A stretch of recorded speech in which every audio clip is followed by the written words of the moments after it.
रसायन विज्ञान।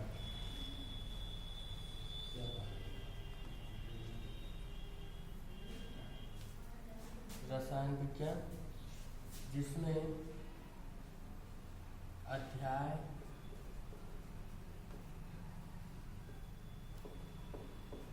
11 है, जिसका नाम है एल्कोहल,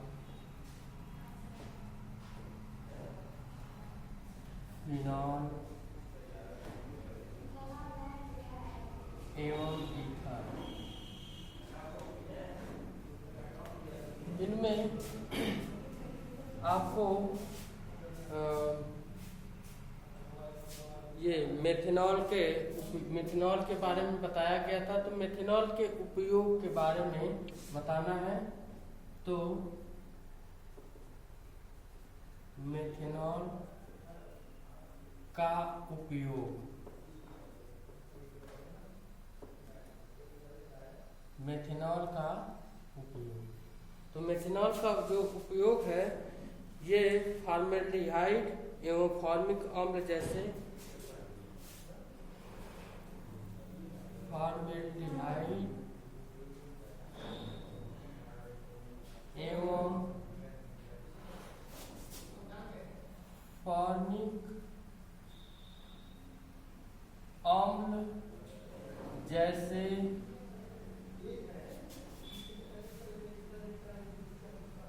कार्बनिक यौगिक बनाने में होता है। कार्बनिक यौगिक बनाने में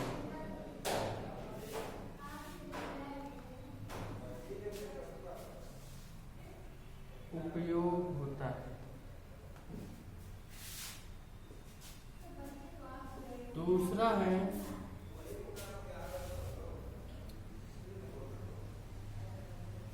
एथिल एल्कोहल में मिलाकर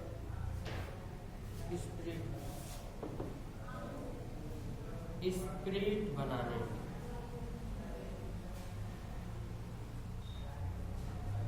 स्प्रिट बनाने में उपयोग होता है। तीसरा है पेट्रोल में मिलाकर इंजन के पेट्रोल में मिलाकर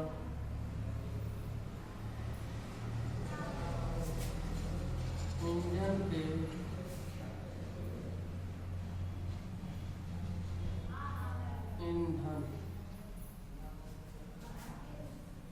ईंधनों में प्रयोग होता है।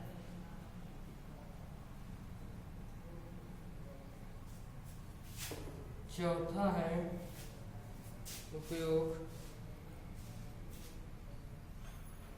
विंटर ग्रीन तेल निर्माण, विंटर ग्रीन तेल निर्माण। देखिए मेथनॉल का उपयोग जो है फॉर्मेल्डिहाइड एवं फॉर्मिक अम्ल जैसे कार्बनिक यौगिकों को बनाने में उपयोग होता है। दूसरा है कि ये जो मेथनॉल जो होता है स्प्रिट बनाने में उपयोग होता है, और पेट्रोल में मिलाकर इंजन के ईंधनों में उपयोग होता है, प्रयोग किया जाता है, और विंटर ग्रीन तेल के निर्माण में इसका उपयोग होता है। तो ये थे मेथनॉल के उपयोग। और भी है कार्बोक्सिलिक समूहों के परीक्षण में भी होता है। पांचवा है कार्बोक्सिलिक यौगिकों के या इनके समूहों का परीक्षण करने में होता है। समूहों का परीक्षण करने में उपयोग होता है। देखिए कार्बनिक या ये कार्बोक्सिलिक यौगिक या ईंधन समूहों के परीक्षण करने में इसका उपयोग होता है।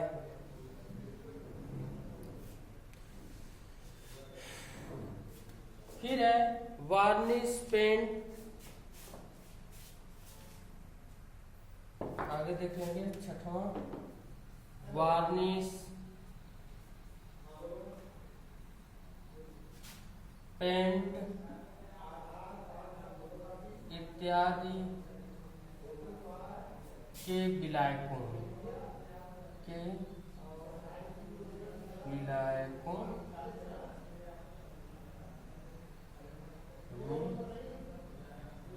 उपयोग होता है। और लास्ट एक और देख लीजिए, कृत्रिम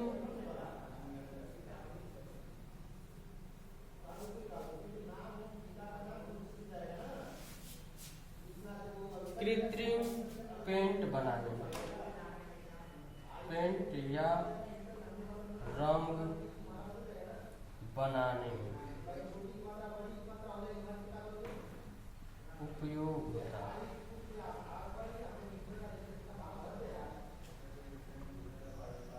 तो देखेंगे इसमें फॉर्मेल्डिहाइड एवं फॉर्मिक अम्ल जैसे कार्बनिक यौगिक बनाने में उपयोग होता है, प्रिंट बनाने में भी उपयोग होता है, और ये स्प्रिट बनाने में भी उपयोग होता है। पेट्रोल में मिलाकर ईंधन के इंजनों, ये जो पेट्रोल में मिलाकर इंजन के ईंधनों में प्रयोग होता है, और विंटर ग्रीन तेल के निर्माण में प्रयोग होता है। कार्बोक्सिलिक यौगिक या इनके समूहों का परीक्षण करने में उपयोग होता है। वार्निश पेंट इत्यादि विलायकों में इसका उपयोग होता है, और कृत्रिम पेंट या रंग बनाने में भी उपयोग होता है। तो इनके जो मेथेनॉल थे, इनके उपयोग इस तरह थे, इनके प्रयोगों में लाए जाते हैं। अब एथिल अल्कोहल या एथेनॉल कहते हैं, तो इसको पढ़ेंगे।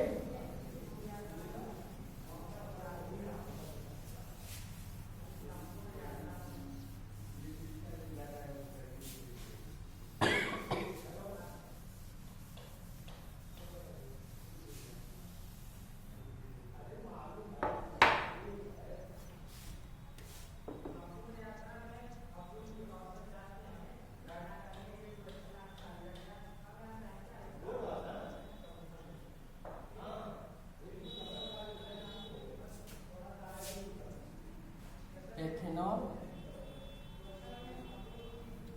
इसका सूत्र होता है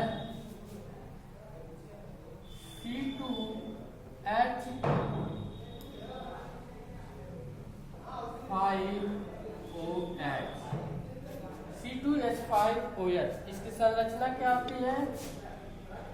2 कार्बन, 3 हाइड्रोजन, 2 हाइड्रोजन इधर और OH। इसको इस तरह भी लिखा जाता है CH3 CH2OH। ये एथेनॉल।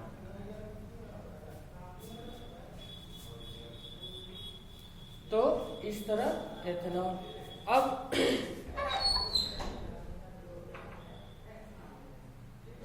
एथेनॉल का विरचन विधि, एथेनॉल का विरचन विधि पढ़ेंगे। तो एथेनॉल का विरचन विधि,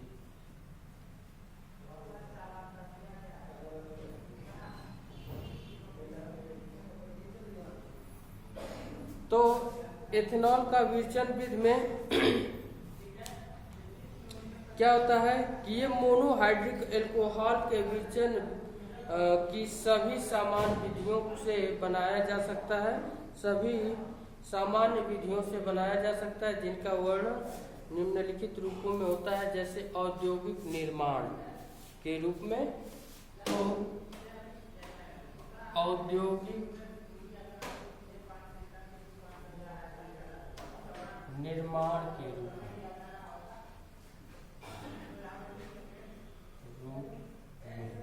तो औद्योगिक निर्माण में किस रूप में प्रयोग करते हैं?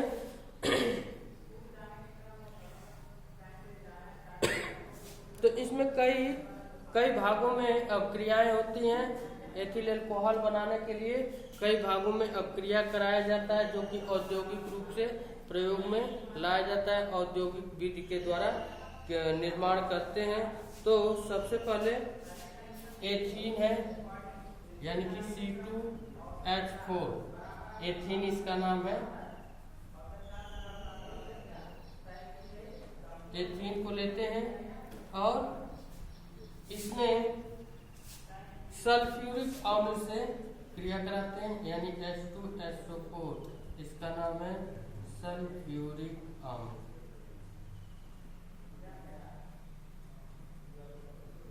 इसको लेकर के रिएक्शन कराते हैं। कितने डिग्री ताप पर है? 243 से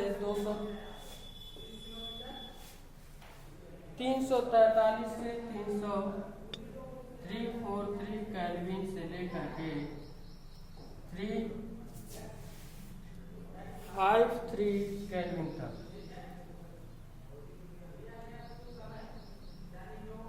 353 केल्विन ताप पर और कितने वायुमंडल दाब पर? 20 से 30 वायुमंडलीय दाब पर गर्म करते हैं तो एथिल हाइड्रोजन सल्फेट बनता है, यानी C2H5SO4 एथिल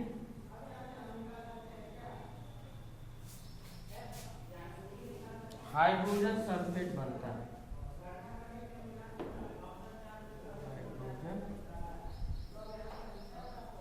सल्फेट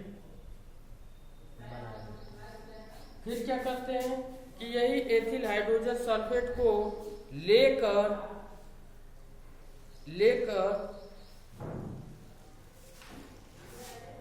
जल के साथ अपक्रिया कराते हैं। C2H5SO4 और प्लस H2O, तो ये बनता है C2H5OH और प्लस H2SO4।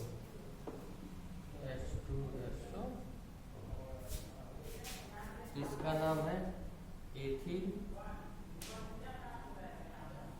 हाइड्रोजन सल्फेट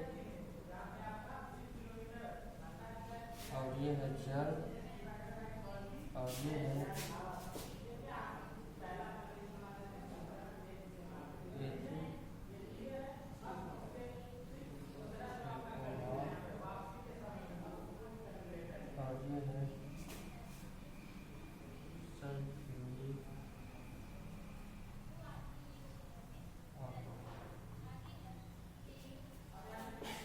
देखिए इस औद्योगिक निर्माण में एथेनॉल कैसे बनाया जाता है इसके बारे में थोड़ा देखेंगे। जैसे औद्योगिक निर्माण में क्या हो रहा है कि ये एथीन है, एथीन का सल्फ्यूरिक अम्ल के साथ रिएक्शन हो रहा है, यानी कि ऐड हो रहा है। ऐड होकर के 343 यानी कि 343 केल्विन से 335 ये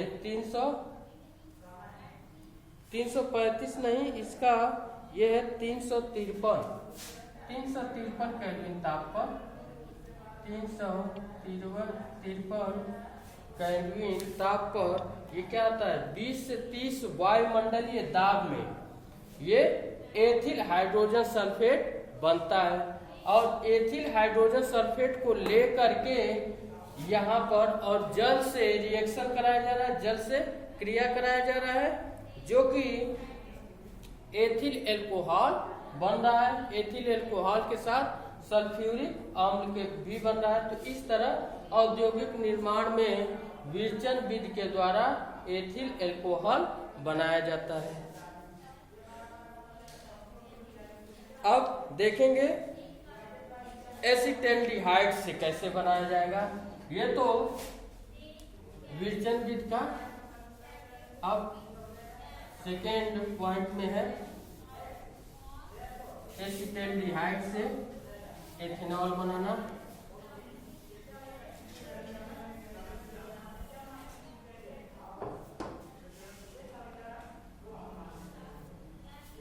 एसिटेल्डिहाइड से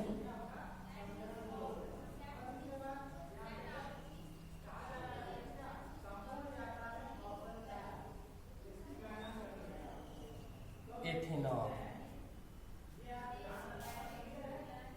बना। देखिए एसिटेल्डिहाइड से एथेनॉल बनाना।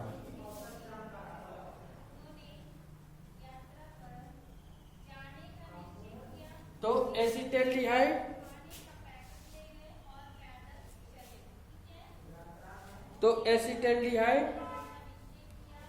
एसिटेल्डिहाइड का हाइड्रोजनीकरण द्वारा यानी हाइड्रोजन के द्वारा तो CH3CHO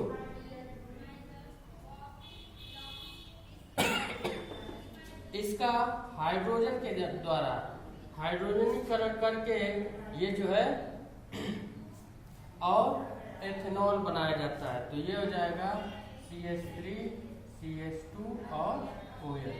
इसका संरचना के रूप में देख सकते हैं, ये इसका नाम है एसिटेल्डिहाइड, ये हाइड्रोजन है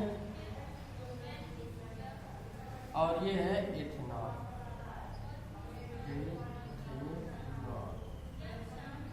तो इसका देखेंगे, अगर इसका संरचना बनाते हैं तो ये हाइड्रोजन और ये CH3 और ये O और इसी का हाइड्रोजन के साथ क्रिया करके और ये एथेनॉल बना हुआ है यानी CH3 CH2 और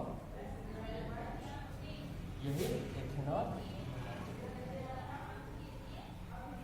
तो देखिए एसिटेल्डिहाइड से एथेनॉल बनाने के लिए एसिटेल्डिहाइड लिया गया और हाइड्रोजन के साथ अपक्रिया कराई गई और हाइड्रोजन के साथ अपक्रिया करा करके एथेनॉल बनाया गया। इसका संरचना सूत्र के रूप में ऐसे है, CH3 और C और H यानी कि एल्डिहाइड का ये यौगिक है जो कि एसिटेल्डिहाइड है। इसका डाई हाइड्रोजन के साथ अपक्रिया हो रही है और एथेनॉल बन रहा है। तो ये थे एसिटेल्डिहाइड से एथेनॉल बनाना। अब तीसरा देखेंगे,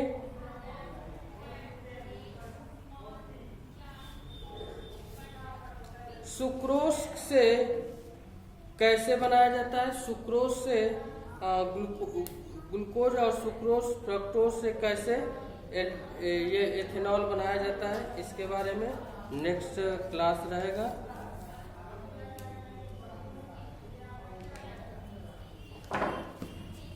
नेक्स्ट क्लास में ग्लूकोज फ्रक्टोज सुक्रोज से कैसे एथेनॉल बनाया जाता है उसको बताया जाएगा।